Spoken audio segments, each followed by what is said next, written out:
आपके साथ मैं हूं हेमा जन्मेजा। सबसे पहले रुक कर लेते हैं आज की सुर्खियों का। कंपनी बाग में मिली बुजुर्ग की लाश, मृतक की नयाबास निवासी के रूप में हुई है पहचान।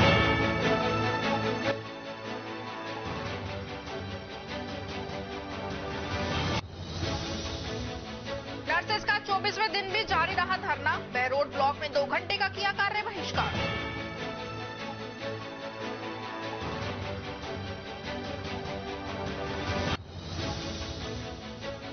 टपूकड़ा में पानी की मुख्य पाइपलाइन हुई क्षतिग्रस्त, कस्बे के कुछ मोहल्ले में नहीं पहुंचा पानी।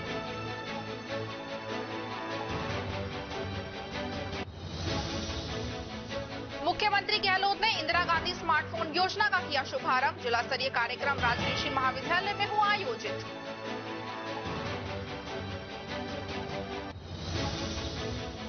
और अब खबरें विस्तार से।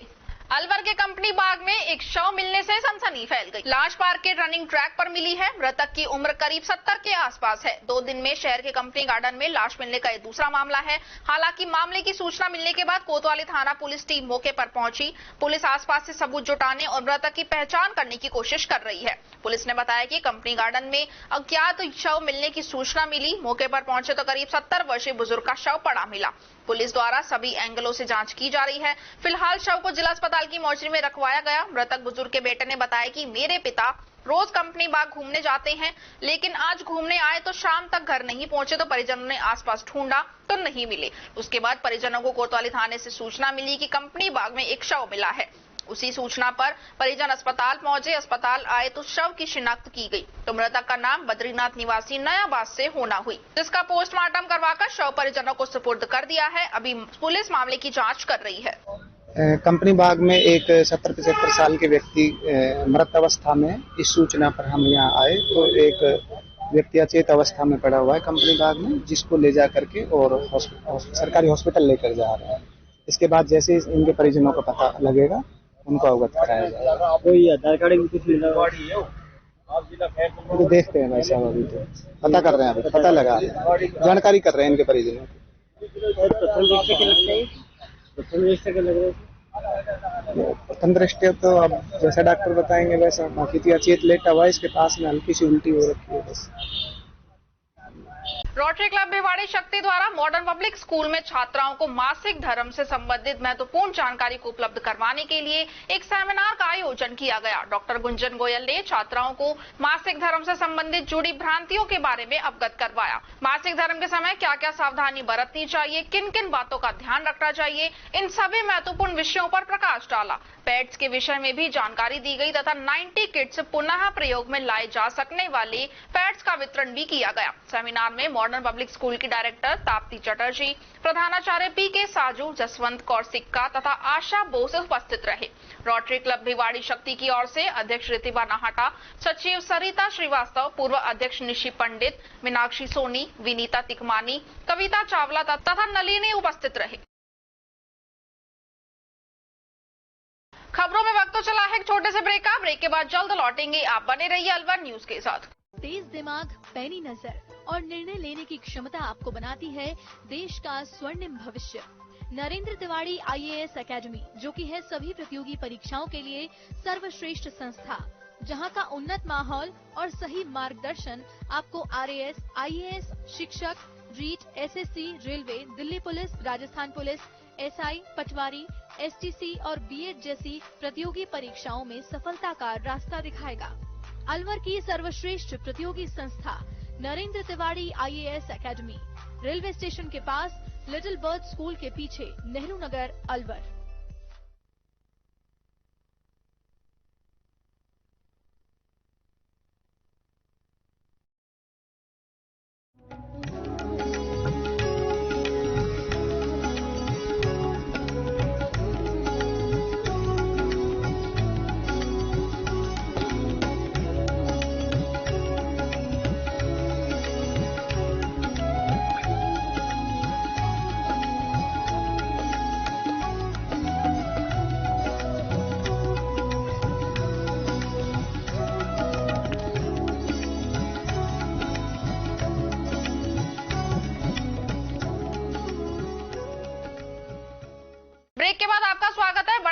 अगली खबर की ओर। स्वतंत्रता दिवस मंडल महिला मोर्चा अध्यक्ष शीला चौहान के नेतृत्व में भानुप्रिया और अंजलि गुप्ता की अध्यक्षता में टीएचडी गार्डन के बूथ नंबर 61 में धूमधाम से मनाया गया, जिसमें भानुप्रिया व अंजलि गुप्ता ने अपनी टीम के साथ मिलकर सभी के ऊपर पुष्प वर्षा कर फूलमाला पहनाकर सभी का स्वागत किया। शीला चौहान ने सभी महिलाओं को संदेश दिया कि वह अपने घरों से निकलकर भाजपा सरकार का साथ दें। सबका साथ, सबका विकास, सबका प्रयास होगा, तभी देश उन्नति के रास्ते पर चलेगा और महिलाओं के साथ हो रहे अत्याचार खत्म होंगे। अंजलि व भानुप्रिया ने अपनी टीम के साथ देशभक्ति के ऊपर सांस्कृतिक कार्यक्रम प्रस्तुत किए। मैं बूथ नंबर 61 की सभी महिलाओं को धन्यवाद देना चाहूंगी कि उन्होंने इस कार्यक्रम को इतना सुंदर बनाया। इसमें गायत्री, अनीता, सपना, पूनम, कमल, सुमन, अंजलि, मीनाक्षी, अलका, आंसू, राशि, ललिता, मनप्रीत कौर, कविता सिंह, रजनी सिंह, प्रीति यादव, रूपा दुबे, अंजलि सहित अन्य सभी महिलाएं उपस्थित रही।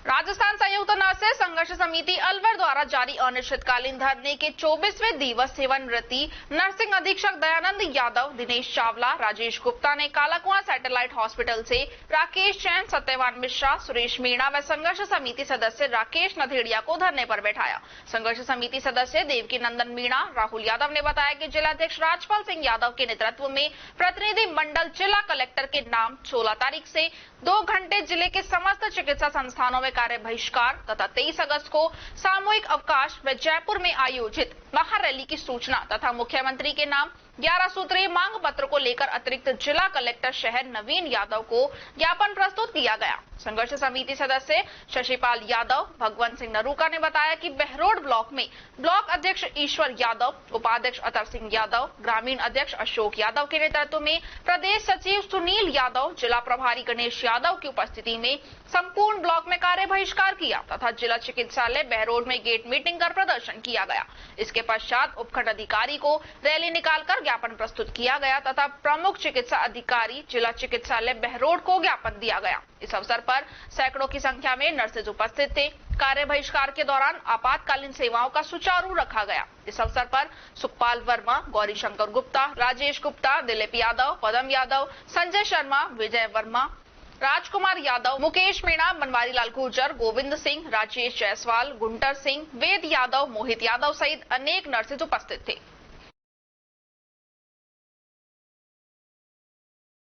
भिवाड़ी शहर के अरावली विहार हाउसिंग बोर्ड सेक्टर 8 की रेजिडेंट अपनी अनेक समस्याओं को लेकर गुरुवार को हाउसिंग बोर्ड ऑफिस पहुंचे। साथ ही जर्जर हो चुकी बिल्डिंग के साथ अनेक समस्याओं के समाधान की मांग करते हुए हाउसिंग बोर्ड के अभियंता BL मीना को ज्ञापन सौंपा। इस दौरान सोसाइटी में रहने वाली सैकड़ों की संख्या में महिलाएं एवं पुरुष मौजूद रहे। अरावली विहार हाउसिंग बोर्ड सेक्टर 8 के RWA के अध्यक्ष भागीरथ ने बताया कि सोसाइटी बहुत पुरानी बनी हुई है, जिसकी हालात बिल्कुल जर्जर अवस्था में पहुंच चुके हैं। सोसाइटी की दीवारों से चूना उखड़ चुका है, छतों का प्लास्टर उखड़कर नीचे गिर रहा है, दीवारों में लेंटर के सरिये नजर आने लगे हैं। पूरी बिल्डिंग गिराऊ हालात में पहुंच चुकी है। साथ ही वाटर सप्लाई के लिए लगाई गई पाइपलाइन भी जगह जगह से टूट चुकी है, जिसके कारण छत पर रखी टंकियों का पानी दीवारों में जा रहा है, जिससे दीवार गिरने का भी खतरा बना हुआ है। जब से सोसाइटी बनी है तब से लेकर अब तक हाउसिंग बोर्ड की तरफ से कोई भी काम नहीं करवाया गया। सोसाइटी में बनी RWA कमेटी की तरफ से बीच बीच में मेंटेनेंस के पैसों से काम करवाया जाता है, लेकिन वो भी पूरा नहीं हो पाता। RWA अध्यक्ष ने सोसाइटी में बनी कमेटी को भी रजिस्टर्ड करने की मांग उठाई है, जिससे वह सोसाइटी की समस्याओं को उचित प्लेटफॉर्म कर सके। ज्ञापन के माध्यम से बताया गया है कि सोसाइटी की दीवार नीचे होने के कारण आवारा कुत्ते सोसाइटी में अंदर आ जाते हैं। इन आवारा कुत्तों के द्वारा कई बार लोगों को घायल भी किया जा चुका है। बच्चे और महिलाएं डर की वजह से घरों से बाहर भी नहीं निकलती हैं। सोसाइटी के लोगों ने सोसाइटी की मरम्मत करने संबंधित अनेक समस्याओं को जल्दी ही हल करने की मांग की है। वहीं हाउसिंग बोर्ड के अभियंता BL मीना ने बताया कि सोसाइटी के लोग मेंटेनेंस सहित अनेक समस्या को लेकर उनके पास आए हैं। उनकी सभी समस्याओं को जल्दी ही दूर करने का प्रयास किया जाएगा। करीब 1 से 2 महीने के अंदर ही सोसाइटी की दीवार ऊंची करवा दी जाएगी, जिससे आवारा कुत्तों की समस्या से छुटकारा मिल जाएगा। लीकेज हो चुकी पानी की पाइपों को भी जल्दी ही दुरुस्त करा दिया जाएगा। आपका? मेरा नाम भागीरथ है। मैं RWA से प्रेसिडेंट हूँ, सेक्टर 8 अरावली विहार।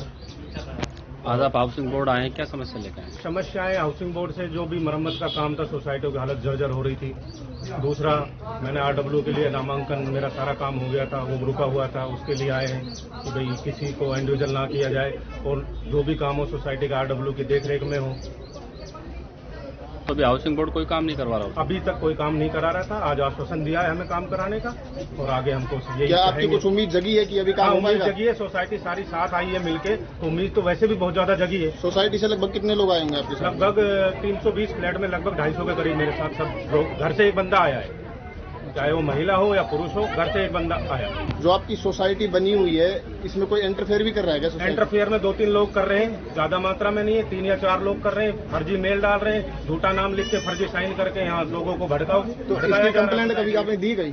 कंप्लेंट इनकी बहुत बार दे चुके हैं, बहुत बार समझा भी चुके हैं। मेरे से पूर्व प्रधान ने इनको नोटिस भी चस्पा किया था इनके ऊपर। आज तक 3 साल से कोई 1 रुपए भी सेवा शुल्क मेंटेनेंस का नाम का इन्होंने आज तक कोई शुल्क नहीं दिया और अपने पड़ोसियों को रुखसाते हैं कि इनको मेंटेनेंस ना दिया जाए। अब जब हमारे पास मेंटेनेंस नहीं आएगा तो हम काम कैसे करेंगे, कमेटी को कैसे चलाएंगे? कौन लोग हैं? हैं 2-3 लोग हैं हमारी सोसाइटी के, नाम नहीं लेना चाहता मैं चाहता हूं कि वो आशा है उनसे कि वो सुधरे, इन कामों किसी के काम में टांग ना अड़ाएं और 2 साल मेरा कार्यकाल है, मुझे करने दे। 2 साल बाद अच्छा लगेगा सोसाइटी मुझे रिपीट करेगी, नहीं लगेगा तो मैं अब वो भी तैयारी करे चुनाव की। अब 2 साल तक मुझे मौका दिया तो 2 साल तक तो मुझे शांति से काम करने दे। तो ये फिर भी उनकी मैंने कोई सुविधाएं पर रोक नहीं लगाई है। मैंने आज भी उनको स्वीपर, प्लम्बर, इलेक्ट्रीशियन सारी सुविधाएं आज भी दे रहा हूं कि मैं सोच रहा हूं कि वे उनको लगे कि हमें मेंटेनेंस देना चाहिए, लेकिन आज तक वो कोई मेंटेनेंस नहीं दे रहे हैं। ये चुनाव का झगड़ा है या सोसाइटी को मेंटेनेंस को लेकर झगड़ा है? सोसाइटी का मेंटेनेंस का भी था, सोसाइटी की हालत जर्जर हो रही थी, उसके लिए भी एक बार हमें मिलना था। सारी चीजें एक साथ रखी है हमने। आज ज्ञापन दिया है साहब को, अभियंता साहब को, तो हमने यही चाहा कि हमारी जो सारी प्रॉब्लम सोल्व करी जाए और हमारी सोसाइटी को सद्भाव बना रहे हमारी सोसाइटी के। सोसाइटी की हालत किस तरह की है? सोसाइटी की हालत ऐसी है जी, सोसाइटी में ना तो कोई ढंग से पहले भी कोई बिल्डिंग बनाई थी, उसी टाइम की दिक्कतें चल रही हैं, कोई नई दिक्कतें तो आई नहीं है, ये पुराने टाइम की है। अब जितना हमारे पास मेंटेनेंस आता है उसके हिसाब से हम जो करवा सकते हैं वो कराते हैं, बाकी जो हाउसिंग बोर्ड का काम होगा हाउसिंग बोर्ड कराएगा। क्या लग रहा है आपको, सोसाइटी कितने दिन चलेगी? जो आप जर्जर स्थिति बता रहे हैं, क्या गिराव स्थिति में है या चलाऊ स्थिति में है, क्या कंडीशन है? स्थिति में नहीं है, लेकिन आगे चलकर हो सकती है ना, क्यों ना हम उसको अभी ठीक कराया जाए उसको। भाई हम गिरने का इंतजार थोड़ी ना करेंगे, कब गिरेंगे कब हम काम कराएंगे उसमें। हम काम आज ही कराना चाहते हैं और जल्द से जल्द कराना चाहते हैं। सर, इंतजार की बात आ रही है सोसाइटी में। सोसाइटी वासियों का शिकायत है कि कुत्ते, जो लावारिस कुत्ते हैं वो बहुत आते हैं सोसाइटी में और बच्चों का घर से निकलना दूभर हो रहा है। मैं खुद उस हादसे का शिकार हो चुका हूँ, पूरी सोसाइटी को पता है। तो सर इसका क्या समाधान? उसका समाधान हमने अपने स्तर पे बहुत समाधान किया। हमारे के पीछे वाली जो हाउसिंग बोर्ड ने दीवार बाउंड्री बनाई है, वो बाउंड्री बहुत ज्यादा नीचे है, वहां से कुत्ते आते हैं, उसके लिए हमने दे दिया। साहब ने कहा जल्दी से जल्दी उसको ठीक कराएंगे। ठीक। तो सर जी ये सोसाइटी की समस्या थी। RW सोसाइटी होती है, पूर्व में हाउसिंग बोर्ड ने बना के दी थी, बाद में क्या है आपसी विवाद में उसको रिन्यू नहीं कराया गया, तो वापस बना के रिन्यू कराने के लिए आए थे।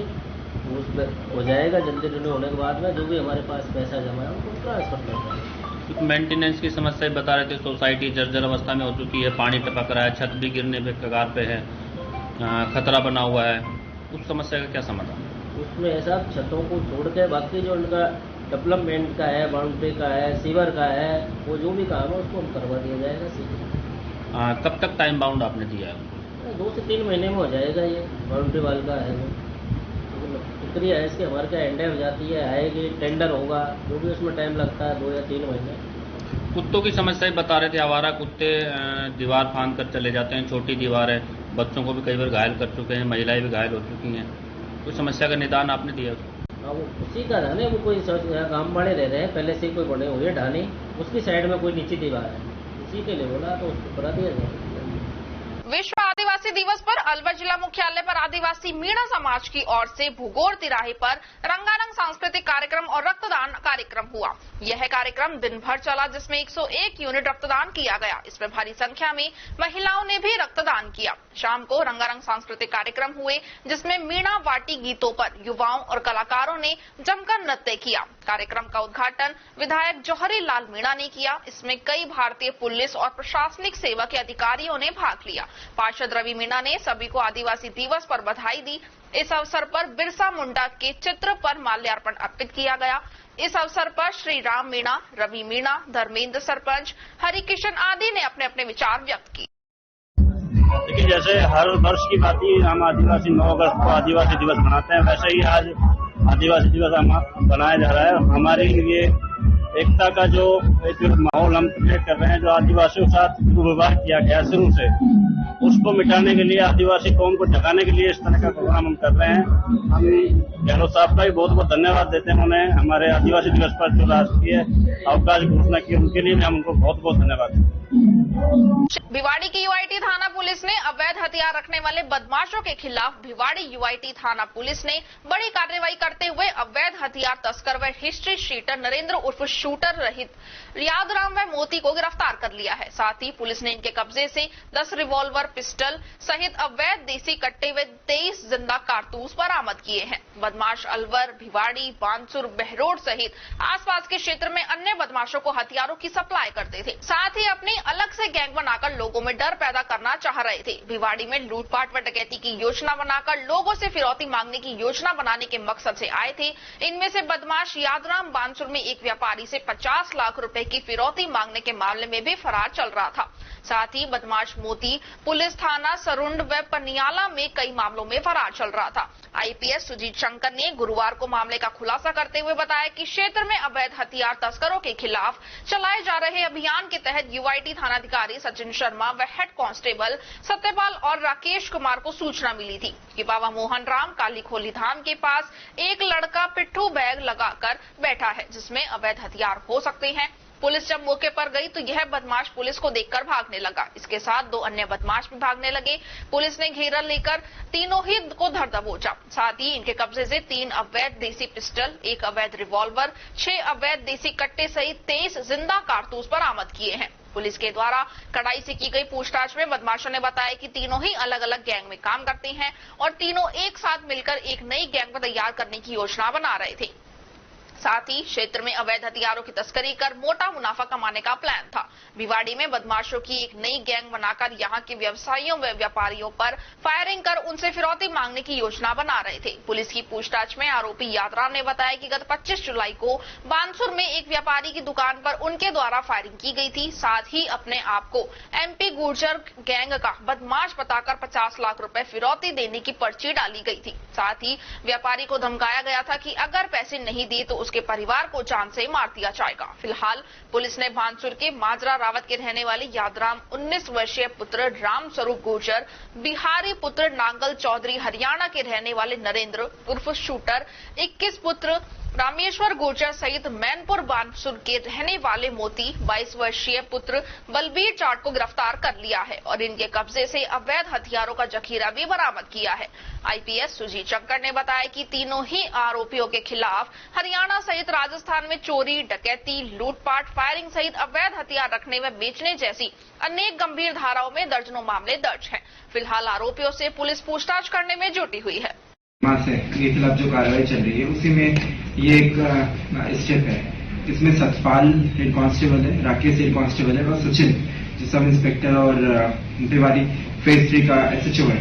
तो इन तीनों को सूचना मिला था जो 3 बदमाश जो बाबा मोहन राम के अराउंड घूम रहे हैं। तो इन तीनों ने वहां पे जाके दबिश दिया और फिर हमें 3 लोग उसमें मिले। 3 लोगों के पास अवैध हथियार मिले, कारतूस मिले और उसका वो ढंग से ना कोई लाइसेंस दे पा रहा था, ना कोई एक्सप्लेनेशन दे पा रहा था।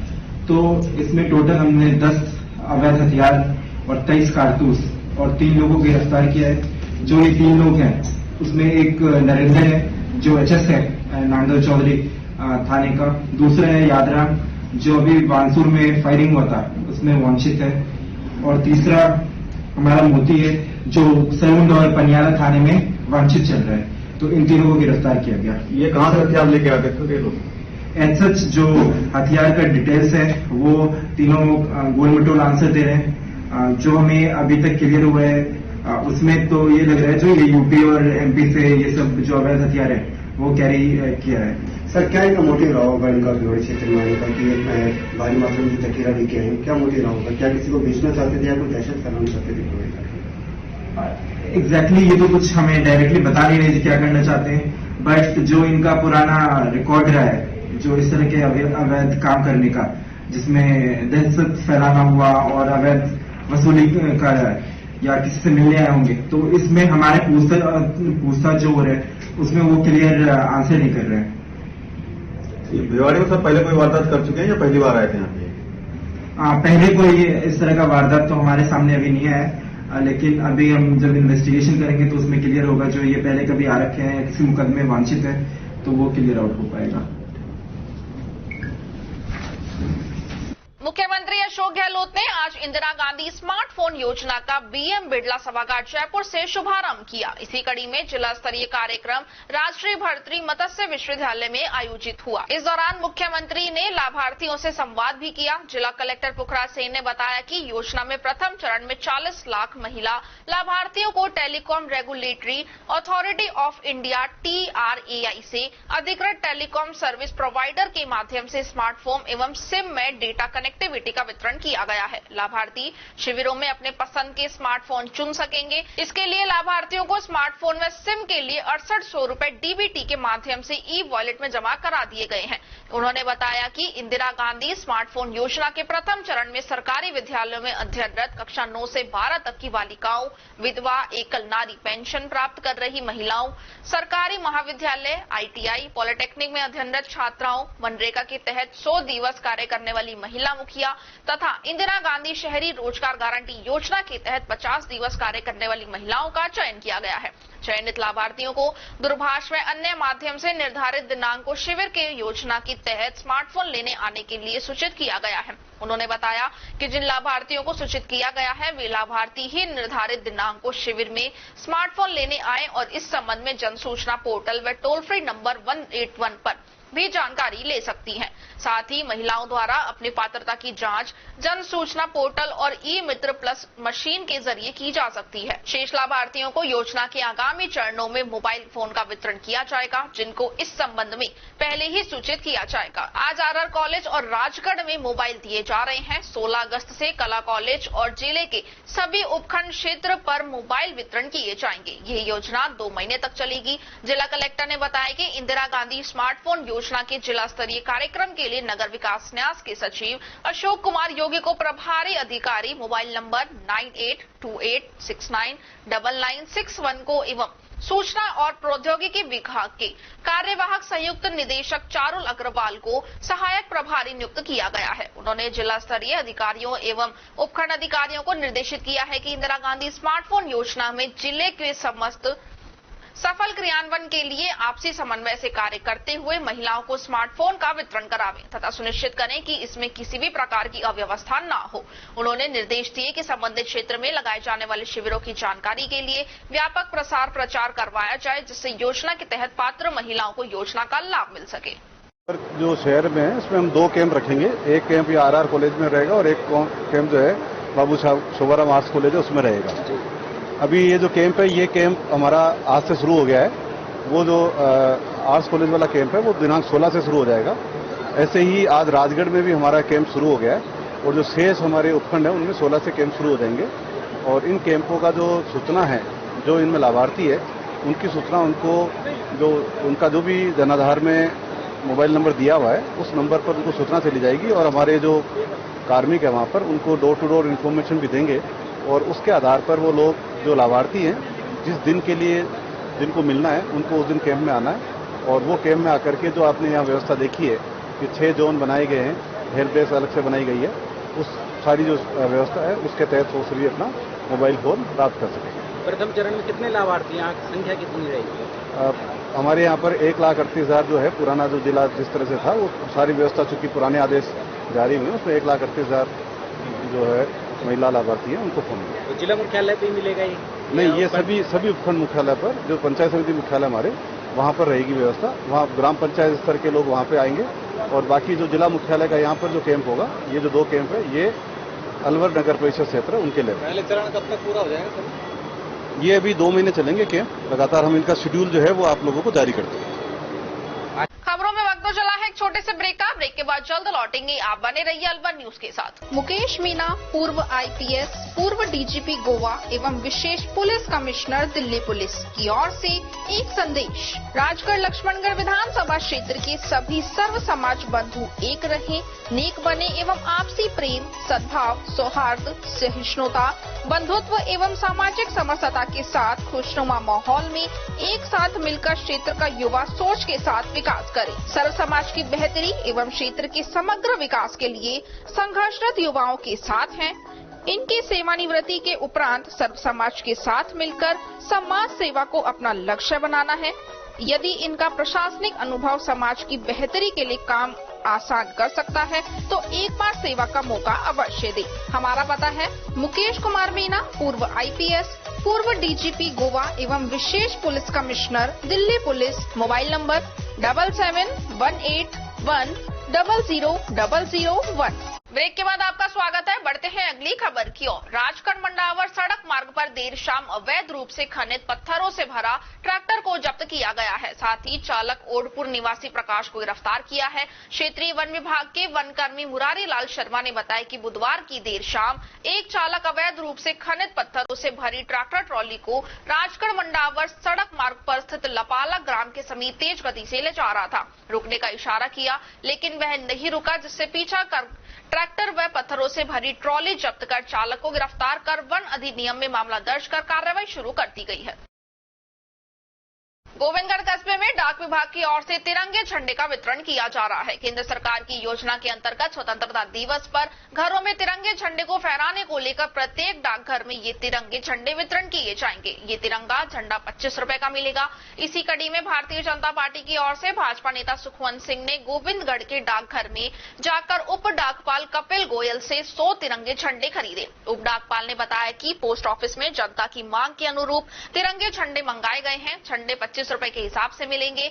कस्बे वासियों में देशभक्ति की भावना जागृत है और लोगों में तिरंगे झंडे लगाने को लेकर युवकों में जोश है। भाजपा नेता सुखवंत सिंह ने बताया कि देश के प्रधानमंत्री नरेंद्र मोदी के आह्वान पर प्रत्येक घर में तिरंगा झंडा फहरा, इसे लेकर हमने पोस्ट ऑफिस के तिरंगे झंडे खरीदे हैं और अभी कार्यकर्ताओं के जोश को देखते हुए डाकघर से और तिरंगे झंडे भी लिए जाएंगे। 13 तारीख को विशाल तिरंगा रैली का आयोजन किया जाएगा, जिसमें हजारों की संख्या में कस्बेवासी, कार्यकर्ता एवं सभी गणमान्य लोग मौजूद रहेंगे। इस मौके पर कपिल गोयल, उप डाकपाल भंवर सिंह मीणा, मनीष कुमार सेन, जसप्रीत सिंह, हरि सिंह सोलंकी, नंदू सहित सभी लोग मौजूद रहे। सर, डिमांड काफी अच्छी है, काफी अच्छा रेस्पॉन्स मिल रहा है लोगों से। अभी यहाँ सर बैठे हैं और इन्होंने अभी 100 झंडे लिए हैं और लोगों के अंदर देशभक्ति की जो प्रेरणा है उसको देखते हुए झंडों की निश्चित रूप से इस बार भी पिछली बार की तरह काफी अच्छी मांग रही है।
विद्यालय के खेल मैदान में राजीव गांधी शहरी व ग्रामीण ओलंपिक खेल प्रतियोगिता का विधिवत समापन हो गया। प्रतियोगिता के मुख्य निर्णायक विद्यालय के शारीरिक शिक्षक ईश्वर सिंह, नगर पालिका अध्यक्ष प्रतिनिधि रमेश चंद्र, नगर पालिका सहायक अभियंता संदीप वर्मा, विद्यालय के प्रधानाचार्य संगीता बंसल, राजकीय बालिका उच्च माध्यमिक विद्यालय के प्रधानाचार्य नीलम यादव की उपस्थिति में सह सम्मान खेल ध्वज को उतार कर विधिवत समापन की घोषणा की गई। सहायक अभियंता संदीप वर्मा ने सभी उपस्थित लोगों को देश के प्रति कर्तव्य, निष्ठा व ईमानदारी से कार्य करने की शपथ दिलाई। इससे पूर्व समापन कार्यक्रम विद्यालय के सभागार में चेयरमैन प्रतिनिधि रमेश चंद्र गर्ग की अध्यक्षता में आयोजित किया गया, जहां पर विभिन्न खेलों में विजेता एवं उप विजेता टीमों को मेडल व प्रमाण पत्र देकर सम्मानित किया गया। विशिष्ट अतिथि नगर पालिका उपाध्यक्ष बलवंत सिंह व राजकीय पालिका उच्च माध्यमिक विद्यालय की प्रधानाचार्य नीलम यादव व अनेक पार्षद उपस्थित रहे। सभी अतिथियों ने मां सरस्वती के चित्र के सम्मुख दीप प्रज्वलित कर कार्यक्रम का शुभारंभ किया।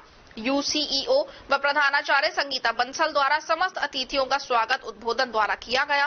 कार्यक्रम में छात्र छात्राओं ने रंगारंग कार्यक्रम प्रस्तुत किए व मंच का संचालन अनिल व्याख्याता ने किया। टपुकड़ा कस्बे के छिवाना रोड पर पेयजल सप्लाई की टंकी से कस्बे की ओर जा रही मुख्य पाइपलाइन के क्षतिग्रस्त होने से कुछ मोहल्लों में पानी की सप्लाई नहीं पहुंचने से लोग परेशान दिखे। जलदाय विभाग के कर्मचारी ओम प्रकाश ने बताया कि पीडब्ल्यूडी द्वारा छिवाना सड़क की साइड पर पौधारोपण किया जा रहा है, जिसके लिए ठेकेदार द्वारा गड्ढे खुदवाए जा रहे हैं। ठेकेदार को पाइपलाइन की जानकारी दे दी थी, उसके बावजूद भी लापरवाही पूर्वक ठेकेदार ने गड्ढे खुदवाए, जिसमें 3-4 स्थानों पर मुख्य पाइपलाइन क्षतिग्रस्त हो गई और पानी सड़कों पर बहने लगा। इस पर हमने सप्लाई बंद कर दी और अधिकारियों को इसकी जानकारी दी व ठेकेदार को भी सूचना दी गई। कुछ समय बाद जलदाय विभाग के सहायक अभियंता व कनिष्ठ अभियंता मौके पर पहुंचे और पाइपलाइन की जांच की व ठेकेदार को मौके पर बुलाया। ओम प्रकाश ने बताया कि आवश्यक सामान मंगवाकर क्षतिग्रस्त पाइपलाइन को दुरुस्त किया जाएगा। शुक्रवार शाम तक सप्लाई सुचारू हो जाएगी।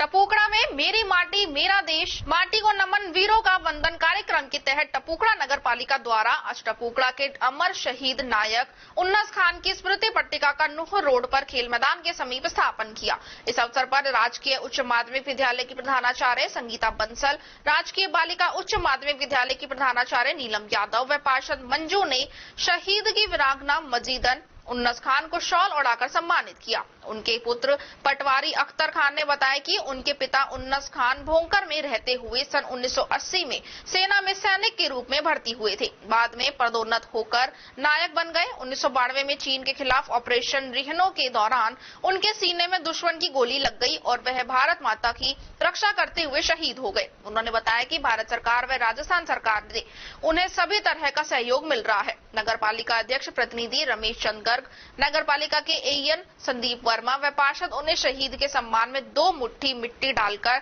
शहीद के श्रद्धांजलि पेश की। तत्पश्चात खेल मैदान पर नगर पालिका के पदाधिकारियों में राजकीय बालिका महाविद्यालय की छात्राओं द्वारा पौधारोपण किया गया। राजगढ़ पंचायत समिति क्षेत्र के गांव सकट में बस स्टैंड पर स्थित मीणा समाज की धर्मशाला में बुधवार को विश्व आदिवासी दिवस समारोह हर्षोल्लास के साथ मनाया गया। समारोह में सर्व समाज के गणमान्य लोग मौजूद रहे। विश्व आदिवासी दिवस कार्यक्रम का शुभारंभ राजस्थान आदिवासी मीणा सेवा संघ युवा प्रकोष्ठ अलवर के जिलाध्यक्ष रामकेश मीणा के द्वारा मीन भगवान तथा बिरसा मुंडा के छाया चित्र के समक्ष दीप प्रज्वलित करके की गई। इस दौरान पौधारोपण कार्यक्रम भी आयोजित किया गया और आधा दर्जन से ज्यादा छाया व फलदार पौधे लगाए गए और इन पौधों की देखभाल करने की जिम्मेदारी ली। इस अवसर पर नाथलवाड़ा ग्राम पंचायत के सरपंच मुकेश मंडवारी, राम स्वरूप, कमल जैन, घासीराम पंच, मुरारी लाल जैमन, रामकरण सैनी, मोतीलाल गुर्जर, गोपाल प्रसाद लाटा, चंद्र प्रकाश शर्मा, रामनिवास मीणा, राम खिलाड़ी मीणा, राजेंद्र मीणा, हरिशंकर जैमन सहित अन्य लोग मौजूद रहे। रामगढ़ क्षेत्र के कस्बा लावड़ा में ब्रिज पीएचसी से सीएचसी में क्रमोन्नत हुए 4 वर्ष से अधिक हो जाने के बावजूद भी सीएचसी में सुविधाओं और स्टाफ की कमी का खामियाजा लावड़ा और आसपास के गांव से आने वाले मरीजों को भुगतना पड़ रहा है। आज भी सीएचसी केवल ओपीडी के समय ही खुलती है। सारा स्टाफ अलवर और आसपास से आता है, जबकि सीएचसी में डॉक्टर और स्टाफ के लिए अलग से भवन भी बना हुआ है। ओपीडी के बाद यदि कोई जज्जा डिलीवरी के लिए आती है तो डॉक्टर द्वारा स्थानीय एएनएम जिसकी ड्यूटी किसी अन्य गांव में लगी हुई है उसे फोन कर उसके द्वारा करवा दी जाती है। ओपीडी समय में स्टाफ द्वारा डिलीवरी कराकर शाम को महिला के परिजनों से स्वेच्छा से छुट्टी लेने की औपचारिकता पूरी कर घर भेज दिया जाता है। आज दोपहर को लगभग 3:30 बजे 108 एम्बुलेंस एक महिला को डिलीवरी के लिए सीएचसी लेकर आई, लेकिन वहां ताला लगा मिलने से 1 घंटे से अधिक समय तक खड़ी रही। इधर इसकी सूचना मीडिया को मिलने पर मीडिया कर्मियों ने मौके पर पहुंचकर एम्बुलेंस स्टाफ और जज्जा के परिजनों से बात कर block CMHO doctor Amit Rathore, SDM Amit Kumar Verma और सीएमएचओ डॉक्टर श्रीराम शर्मा से दूरभाष पर बात करनी चाहिए, लेकिन किसी ने फोन रिसीव ही नहीं किया। एम्बुलेंस स्टाफ ने बताया कि नियमानुसार 108 एम्बुलेंस नजदीकी चिकित्सालय में डिलीवरी के लिए जज्जा को लेकर जाती है और यह अलावड़ा की थानी से लाई गई है। यहाँ से यदि रेफर कर ले जाते हैं तो अलवर ले जाना पड़ता है। उसके लिए महिला के परिजन सहमति नहीं दे रहे हैं। महिला के पति ने बताया कि मैंने चिकित्सा प्रभारी को फोन किया तो उन्होंने जवाब में कहा कि हमारे यहाँ स्टाफ की कमी है। करीब 1 घंटे बाद स्थानीय एएनएम रोशन देवी डिलीवरी कराने के लिए आई और बताया कि उसके पास सीएससी प्रभारी डॉक्टर जावेद का फोन आया है। उसके आदेश पर डिलीवरी करने आई हूँ। ये एम्बुलेंस कहाँ से लाए हैं? रामगढ़ से। तो यहाँ सीएचसी 108 पे कॉल आई हमारे अलावड़ा के पास में। अच्छा, डिलीवरी केस है। ठीक है। तो हम वहाँ से लेने के लिए आए तो हम नजदीकी हॉस्पिटल छोड़ना होता है हमें। तो नजदीकी हॉस्पिटल इनका अलावड़ा सीएचसी पड़ रहा है। तो यहाँ कोई है नहीं? तो यहाँ पर आया तो गेट पे ताला लगा हुआ है, यहाँ पे ताला लगा हुआ है। तो आपने किसी को सूचना दी? हमने इनको बोला कि भाई हम आपको रामगढ़ छोड़ दें। अच्छा, तो रामगढ़ के लिए टेंडर मना कर दिया। गुल मोहम्मद, ये जो बच्चा है आपकी पत्नी है? मेरी पत्नी है। तो यहाँ 108 से लेके आए हो? मैं 108 से लेके आया हूँ। इधर गेट पे ताला लग रहा है, दोनों गेटों पे। तो फिर आपने डॉक्टर से किसी की बात बोला, वो बोल रहा है आप मेरे पास स्टाफ नहीं है, आप जहाँ कंप्लेंट करो कर दो। मतलब जहाँ शिकायत करने का? हाँ। कोई दिक्कत नहीं है? बोल दी मेरे को कोई दिक्कत नहीं। तो आप रामगढ़ ले जाओगे? ये क्या? नहीं, मैं यहीं पे ही कराऊंगा डिलीवरी। ठीक। ये किस लिए खुला है यहाँ पे? इसलिए तो खुला है। ठीक। और सर रहती हैं अलावड़ा में ही। अभी डॉक्टर जावेद सर जी का फोन गया था मेरे पास, इसलिए मैं उसी समय आ गई यहाँ। लेकिन अब यहाँ परिजन मेरे को फोन नहीं दे रहे हॉस्पिटल की, आपकी ड्यूटी नहीं है। अच्छा।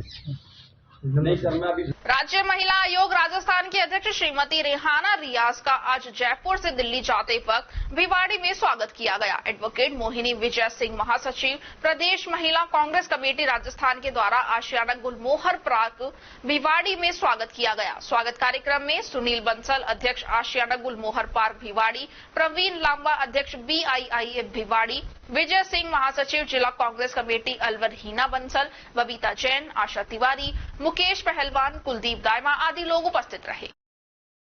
राष्ट्रीय सीनियर पावर लिफ्टिंग प्रतियोगिता का आयोजन 8 से 12 अगस्त तक काशीपुर उत्तराखंड में किया जा रहा है, जिसमें अलवर जिले के 83 किलोग्राम भार वर्ग में विष्णु जादौन और 120 किलोग्राम भार वर्ग में सचिन यादव का चयन किया गया। ये दोनों खिलाड़ी अलवर से काशीपुर के लिए रवाना हो गए हैं। सभी पदाधिकारियों द्वारा शहजाद खान, भारत भूषण गुलाटी, राहुल शर्मा और अंतर्राष्ट्रीय खिलाड़ी आशीष चैमन द्वारा बधाइयां दी गई कि वह राजस्थान के लिए पदक जीत कर लाए। ये जानकारी जिला पावर लिफ्टिंग संघ के सचिव प्रशांत अवस्थी ने दी। रामगढ़ विधानसभा क्षेत्र के चौमा गांव में 27 अगस्त को राजकीय उच्च माध्यमिक विद्यालय में तिलक मिटाकर मारपीट करने के मामले में कोई कार्रवाई नहीं होने को लेकर आज उप पुलिस अधीक्षक रामगढ़ को ज्ञापन सौंपा गया। ज्ञापन सौंपकर अपराधियों को जल्द से जल्द पकड़कर सख्त कार्रवाई करवाने की मांग की गई है। भाजपा युवा नेता जय आहूजा ने बताया कि चौमा गाँव में जो घटना हुई थी उसको लेकर रामगढ़ थाना पुलिस द्वारा अभी तक कोई कार्रवाई नहीं की गई है और न ही अभी तक किसी को गिरफ्तार किया गया है, जिसको लेकर आज उप पुलिस अधीक्षक को ज्ञापन सौंपा है। इस दौरान रामगढ़ मंडल अध्यक्ष राजेंद्र मिश्रा, बबली राजपूत, इंद्रजीत, कालूराम, अजीत सिंह, मुकेश कुमार, जय सिंह, बंटी पंडित अलावड़ा, ब्रजेश खटीक आदि उपस्थित रहे। आज चौमा ग्रामवासियों के साथ हमारे माननीय मंडल अध्यक्ष जी, हमारे माननीय चंद्रपोष जी और कई सारे भारतीय जनता पार्टी के कार्यकर्ता और ग्रामवासी डिप्टी साहब के पास आए हैं। चौमा में जो एक बहुत ही बुरी घटना हुई थी, बच्चे के सिर से तिलक पहुंचने की और उसके साथ मारपीट करने की, और फिर जब घर के परिवार के लोग पहुंचे तो हमारे इस बच्चे युवराज का हाथ भी तोड़ दिया। उन अपराधियों के विरुद्ध कठोर कार्रवाई की जाए, इसका ज्ञापन देने हम लोग आए डिप्टी साहब को, क्योंकि मामला अभी तक पेंडिंग चल रहा है। क्यों चल रहा है, इसी बारे में हम आज बात करने आए। जिला कांग्रेस कमेटी अलवर के जिलाध्यक्ष योगेश मिश्रा के नेतृत्व में कंपनी बाग स्थित शहीद स्मारक पर देश की आजादी के लिए अपने प्राण न्यौछावर करने वाले मां भारती के लाल अमर शहीदों के चरणों में पुष्पांजलि अर्पित कर उन्हें भावभीनी श्रद्धांजलि दी गई। कांग्रेस जिलाध्यक्ष योगेश मिश्रा ने बताया कि 9 अगस्त 1942 को मुंबई के गोवालिका टैंक मैदान, जिसे अगस्त क्रांति मैदान के नाम से जाना जाता है, वहां महात्मा गांधी जी द्वारा भारत छोड़ो आंदोलन शुरू किया गया और 8 एवं 9 अगस्त 1942 को यहां अन्य नेताओं और आम जनता के साथ एकत्रित हुए और अगस्त क्रांति का ऐलान किया गया। इसके पीछे का इतिहास है कि 4 जुलाई 1942 के दिन भारतीय राष्ट्रीय कांग्रेस ने एक प्रस्ताव पारित किया कि अगर अंग्रेज अब भारत नहीं छोड़ते हैं तो उनके खिलाफ देशव्यापी पैमाने पर नागरिक अवज्ञा आंदोलन चलाया जाएगा। और 9 अगस्त 1942 को मुंबई महाराष्ट्र के गोवलिका टैंक मैदान में अंग्रेजों भारत छोड़ो आंदोलन किया गया, जहां लगभग 1 लाख लोगों को गिरफ्तार कर इस आंदोलन को अंग्रेजों द्वारा कुचलने की कोशिश की गई। लेकिन महात्मा गांधी ने करो या मरो का नारा दिया और देश की जनता ने इस आंदोलन को अपने हाथ में लेकर इसे जन आंदोलन बना दिया तथा ये आजादी की लड़ाई का सबसे बड़ा आंदोलन बना। आजादी की लड़ाई में प्राण न्यौछावर करने वाले सभी वीर क्रांतिकारी एवं अमर शहीदों की शहादत को हम नमन करते हैं, जिनके संघर्ष के फलस्वरूप अंततः हमारे देश को स्वाधीनता मिली। इस अवसर पर योगेश मिश्रा, अजीत यादव, राजेंद्र पाल शर्मा, फूलचंद मिश्रा, हिरेंद्र शर्मा, गफूर खान, जयदीप आर्यन, प्रीतम मेहंदी रत्ता, सूरजमल कदम, राजेश विरमानी, रामप्रकाश शर्मा, हंसराज मंजोका, हरिशंकर रावत, अनवर, साजिद, हिमांशु शर्मा, पंकज शर्मा, संजय शुक्ला, बीना नरूका, कमलेश सैनी, शोभा साहू, राजेश कृष्ण सिद्धू, मनोहर लाल यादव, देशपाल यादव, राजेश सैनी, मनोज आहूजा, विजेंद्र सेन, गौरी शंकर विजय, छंगामल लखेरा, अजय मेठी, कृष्णा खंडेलवाल, रामगोपाल सोनी, अंशु सैनी, भगवान सैनी, भरत महाराज, देवेंद्र शर्मा, धर्मपाल नंगली, अशोक धानका, योगेश शर्मा, वैभव नरूका तथा कांग्रेस पार्टी के पदाधिकारी एवं सभी कार्यकर्ता मौजूद रहे। राजस्थान प्राइवेट कर्मचारियों एवं कोर कमेटी सदस्यों की मीटिंग प्रदेश कार्यालय जयपुर में संपन्न हुई, जिसमें सर्वसहमति से राजस्थान प्राइवेट नर्सेस एसोसिएशन के प्रदेशाध्यक्ष पद पर बहरोड कायसा निवासी संदीप यादव को निर्विरोध सर्वसहमति से चुना गया है। यादव की नियुक्ति पर समस्त निजी नर्सिंग कर्मचारियों ने खुशी व्यक्त। श्रीमद् भागवत कथा के आयोजन के 7वें दिवस आज राजा परीक्षित व अर्जुन द्वारकाधीश संवाद ने माहौल को धर्ममय बना दिया। मौका था शहर के स्कीम नंबर 2 स्थित शहीद भगत सिंह पार्क में 3 अगस्त से चल रहे श्रीमद् भागवत कथा ज्ञान यज्ञ का। कथा ज्ञान यज्ञ के इस आयोजन को छत्तीसगढ़ के अमरकंटक धाम से आए राघवेंद्र आचार्य के मुखारबिंद से तथा वाद्य यंत्रों के द्वारा भजनों को आकाश शर्मा, हितेश त्रिपाठी व सचिन शर्मा ने श्रोताओं को सुनाया। 3 अगस्त कलश यात्रा भागवत महात्म्य ध्रुव चरित्र से आरंभ हुई प्रहलाद व वामन चरित्र एवं श्री राम जन्म एवं श्री कृष्ण जन्म, रुक्मणी विवाह, सुदामा चरित्र का सफर तय करते हुए इस कथा के 7वें दिन कृष्ण अर्जुन के द्वारा श्रोताओं को धर्म का पाठ पढ़ाया गया। आचार्य ने बताया कि 7वें दिन आज फूलों की होली, डांडिया व महाआरती का आयोजन करते हुए आज बिरस में होरी हरे रसिया जैसे भजनों के द्वारा प्रांगण को भगवतमय बना दिया गया। आयोजन समिति के योगेश हांडा ने बताया कि कल 8वें दिन हवन के साथ भोजन प्रसादी का आयोजन होगा और इसी के साथ ही कथा ज्ञान यज्ञ का समापन होगा। 3 अगस्त से आरंभ हुई इस कथा में अशोक खन्ना, हरदयाल अरोड़ा, कैलाश भगवती, राजवीर चौधरी, किशन कालरा, संजय चौधरी, सुभाष मेहंदी, किशन चुग, राजेश चुनेजा, सौरभ कालरा, दीपक गोयल, राजू धवन, मुकेश छाबड़ा, दौलत राम सिंधी सहित अनेकों लोगों ने सहयोग प्रदान किया।